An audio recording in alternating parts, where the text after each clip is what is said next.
زبان خلق پر ہے ہر طرف چرچا. نحمده ونصلي على رسوله الكريم اما بعد.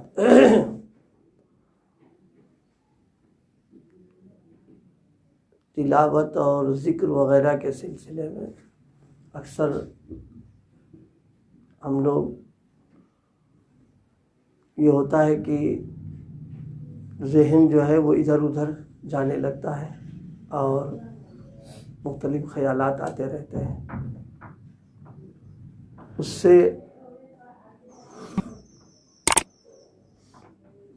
بعض اوقات آدمی سوچتا ہے کہ بھائی ایسے ذکر سے فائدے کیا، اور تلاوت سے جب جی نہیں لگ رہا ہمارا. تو اس سلسلے میں ایک بات جو حضرت ملا علی قاری رحمۃ اللہ علیہ نے لکھا ہے کہ اس طریقے کے جب خیال آئے تو بس فوراً یہ سوچنا چاہیے کہ اللہ تعالیٰ کا ذکر جو ہے یہ ایک بہت بڑی نعمت ہے. ذکر ہر ایک کو نصیب نہیں ہوتا ہے. اب اگر دل اس کا نہیں لگ رہا ہے اور دل میں اور ذہن میں تشویش رہ رہی ہے تو اس پر بھی اللہ کا یہ شکر کرے کہ مالک ہماری زبان کو آپ نے ذکر کے لیے قبول فرما لیا ہے. یہ آپ کی ایک بہت بڑی نعمت ہمارے لیے. اب زبان جب ذکر ہو رہا ہے تو اس مالک کی ذات سے امید ہے کہ وہ کرم فرمائے گا، دل بھی قبول کر لے گا. تو زبانی جو ذکر ہے اس ذکر کو معمولی نہ سمجھیں، یہ ترقی کا ذریعہ ہے. اس میں یہ جو خیال آنے لگتا ہے کہ ارے بھائی جی نہیں لگ رہا اس کو چھوڑ دو، نہیں، ایسا نہیں. بس فوراً اللہ کا شکر ادا کرے. کتنے سارے لوگ تو ایسے ہیں کہ جن کی زبان بھی ذکر سے محروم ہے، تو کم سے کم ذکر میں ہماری زبان لگ گئی ہے تو یہ اس کی نعمت بھی ہے اور اس کا احسان بھی ہے. پھر یہ کہ آگے اللہ پاک اس کی برکت سے ہمارا دل بھی قبول کر لے گا. لگا رہے آدمی ذکر کو بے فائدہ نہ سمجھے. دل کے ساتھ اگر ذکر ہے تو بہت بڑی بات ہے. اگر نہیں ہو رہا خالی زبانی ذکر ہے، یہ بھی فائدے سے خالی اور نفع سے خالی نہیں ہے. ایک سمجھنے کے لیے مثال، جیسے کاروباری آدمی سیزن کے زمانے میں اطمینان سے بیٹھ کر کھانے کا موقع نہیں مل پاتا ہے. یعنی اتنا موقع نہیں ملتا کہ اطمینان سے بیٹھ لے اور تھوڑا آرام کر لے. معلوم ہوا بیٹھا کوئی کہاں کھا کے نپٹا رہا، پھر بیٹھا ایک دو لقمے کھائے پھر چل دیا وہ. یعنی وہ بھاگ دوڑ کا کھانا ہوتا ہے. ظاہر ہے جس کھانے میں جی نہیں لگا ہے تو اب کوئی یہ سوچنے لگے یہ کھانا تو بیکار ہے ہمارے لیے. تو یہ اس کی غلط فہمی کی بات ہے، کیونکہ یہ بھاگ دوڑ کا جو کھانا ہوا یہ بھی کھانا ہے اور یہ بھی جسم میں جا کر کے لگے گا، توانائی اور طاقت پیدا ہوگی، خون بنے گا. تو اسی طرح سے اللہ تعالیٰ کا ذکر جو ہے آدمی لے جیسے بھی لے انشاءاللہ یہ نفع سے خالی نہیں ہوتا ہے اس میں. ایک اور دوسری سب سے بڑا انعام جو اس پر اللہ پاک نے رکھا ہے اس کا استحضار کرے تو یہ خیال نہیں پیدا ہوگا. فرمایا ہے فَاذْكُرُونِي أَذْكُرُكُمْ. اللہ تعالیٰ فرماتے ہیں کہ تم مجھے یاد کرو میں تمہیں یاد کروں گا. یہ کتنی بڑی بات ہے کہ ایک غلام گنہگار کا تذکرہ اللہ پاک فرما دے اپنے ذکر کے بدلے میں. اس سے بڑی نعمت اور کیا ہو سکتی ہے. آج اگر ہم لوگوں کو معلوم ہو جائے کہ صاحب حضرت رحمۃ اللہ علیہ کی ایک بات یاد آ گئی. حضرت نے ایک بار فرمایا کہ بھائی اگر ہم میں سے کسی کو معلوم ہو جائے کہ ڈی ایم صاحب کے بنگلے میں لوگ بیٹھے ہوئے تھے تو ڈی ایم صاحب نے ہمارا تذکرہ کیا، اگر ہم کو خبر لگ جائے تو ہمارا خون بڑھنے لگتا ہے اور جناب والا ہم خوشی کے مارے پھولے نہیں سمجھتے کہ ارے انہوں نے ہمارا نام لے لیا، جبکہ اللہ کے مقام میں کوئی اوقات نہیں ہے. اللہ ہی نے ان کو دے رکھا ہے. تو جب ایک دنیا کے حاکم کے یہاں ہمارا نام آ جائے، ذکر ہو جائے تو ہم ہمارے خوشی کے پھولے نہیں سماتے. تو اللہ پاک اگر کسی کا اپنے یہاں تذکرہ فرماتے تو ظاہر ہے اس کے لیے کتنی خوش نصیبی کی بات ہے. یہ چیز سوچ لے تو انشاءاللہ پھر یہ جو ذکر کے بارے میں جو خیالات آتے ہیں یہ ختم ہو جائیں گے بالکل. کہ اللہ پاک کتنی بڑی نعمت اور کتنا بڑا ثمرہ ہم کو عطا فرما رہے ہیں کہ ہمارے اس گنہگار زبان سے اور کیا کہتے ہیں ایک بندے سے اللہ کا نام ہم نے لیا اور اس کا انعام یہ دی کہ ہمارا تذکرہ اللہ فرما رہا ہے لے کر کے۔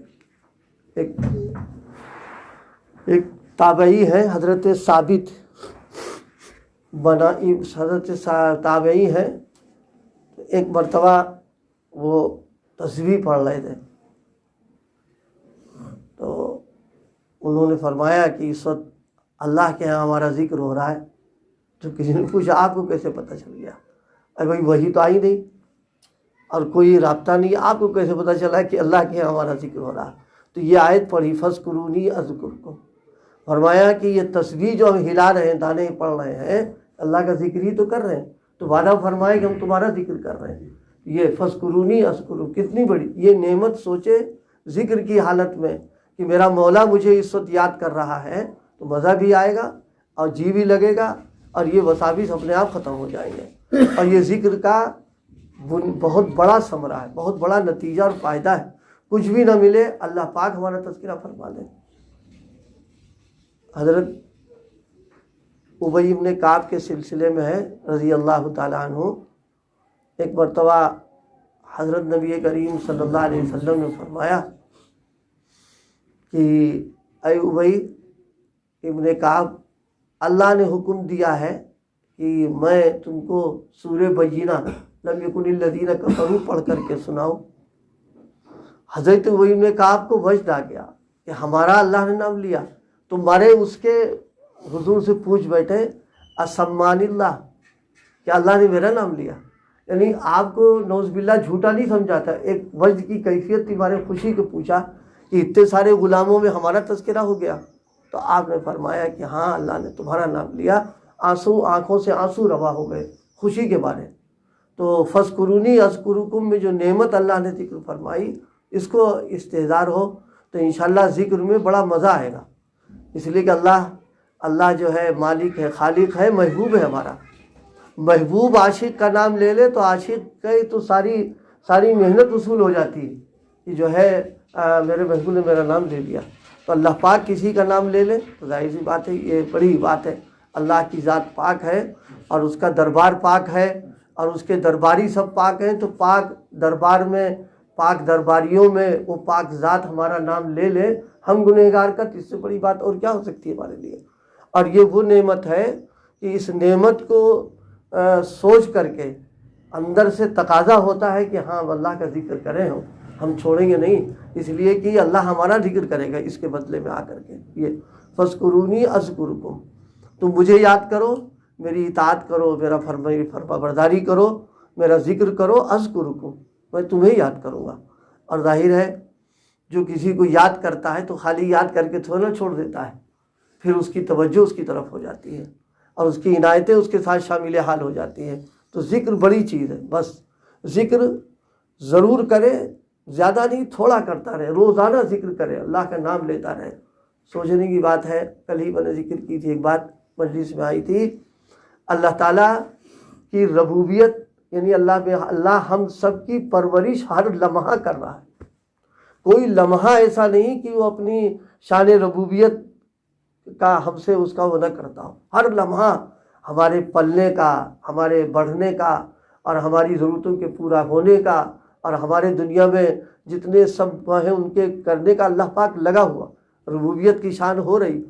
تو جو ہر وقت لگا ہو، پال رہا ہو، پھر ہم اپنے محسن کو نہ یاد کریں، اس سے بڑی نالائقی ہے، احسان فراموشی، اور اس سے بڑی کیا کہتے ہیں ہماری اور کیا ہو سکتی ہے کہ وہ تو 24 گھنٹے ہمارے ساتھ لگا ہوا ہے اور ہم کو یاد کرنے کا نام نہیں لے رہے ہیں اس کا ہے، بلکہ یاد کرنے کے بجائے ناشکری پر تلے ہوئے کہ ہمارے ساتھ کیا ہو رہا ہے، یہ ہو رہا، وہ ہو رہا۔ یہ سب نفسانیت، شیطنت، یہ ہمارے گناہوں کی نحوست، یہ وبال ہے کہ ہم کو اللہ کے ذکر میں توجہ نہیں ہو پا رہی، رکاوٹ ہو رہی ہے۔ یعنی 24 گھنٹے جو ذات 24 گھنٹے ہماری مربی اور پرورش میں لگی ہوئی ہو، پال رہی ہو اور پالنے کے انتظامات کر رہی ہو، ہم اس کے لیے 15-20 منٹ نہیں یاد کر سکتے بیٹھ کر کے اس کو۔ اس لیے بھائی، اور جب یاد کرنے کی توفیق بھی مل جاتی ہے تو فوراً نفس ہی کہتا ارے کیا فائدہ جب جی نہیں لگ رہا، طبیعت وچاٹ ہو رہی، ادھر بھاگ رہے ہیں ادھر بھاگ رہے ہیں، نہیں، نفس کب چاہے گا کہ جو ہے اپنے مولا کو ہم یاد کریں. بس اس وقت جو گزارش کی ہے اللہ پاک ہم سب کو عمل کی توفیق عطا فرمائے. یہ ارادے کریں کہ اللہ کا ذکر کریں گے ہم، یہ تھوڑا بہت ضرور ذکر کرنا چاہیے. اور طبیعت بھاگنے دے، کہہ دے تیرے کہنے پر عمل نہیں کریں گے، ہم اپنے مالک کو یاد کریں گے، ہم اپنے مولا کو. کوئی کسی کے در پر بیٹھ کر کے صدا لگاتا ہے تو مالک مکان کا دل پسیجنے لگتا ہے، اور پھر دروازہ کھول ہی دیتا ہے وہ، اور پھر جو ضرورت ہوتی پوری بھی کر دیتا ہے وہ. تو ہمارا رب تو ظاہر ہے وہ تو بہانے سے نوازنا چاہتا ہے وہ. اس لیے ذکر کا اہتمام ضرور کرے. 100 مرتبہ ہی کلمہ طیبہ پڑھ لے، استغفار درود شریف کچھ بھی پڑھے وہ انشاءاللہ.